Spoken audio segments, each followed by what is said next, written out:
Հայաստանը իր պատմության ընթացքում չի ունեցել այսպիսի աննախադեպ հնարավորությունների ժամանակաշրջանը, բայց միշտ նաև այդ եմ ասում, որ գոլային իրավիճակը դեռևս գոլ չի, այսինքն կարող լինի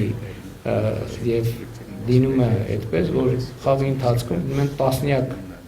գոլային հնարավորություններ եւ լավագույն արդյունքը այս դեպքում, որը եթե չի իրացվում, ոչ ոքին այդ մեծ հավանականությամբ արդյունքում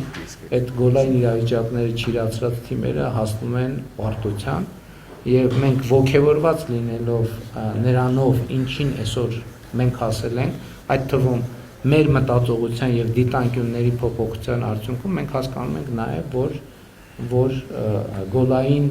իրավիճակները պետքա կարողանալ ստեղծել, բայց պետքա նաև իրացնել, որովհետև առանց դրանց իրացման էական չի։ Այսինքն համարյա գոլ չկա։ Այսինքն կա համարյա գոլ, բայց մեկը դա հաշվի մեջ որոշի բան չի փոխում։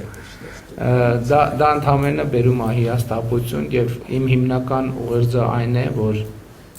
մենք գոլային իրավիճակը ստեղծել ենք, այդ թվում մեր տնտեսության համար մեզ հարկավոր է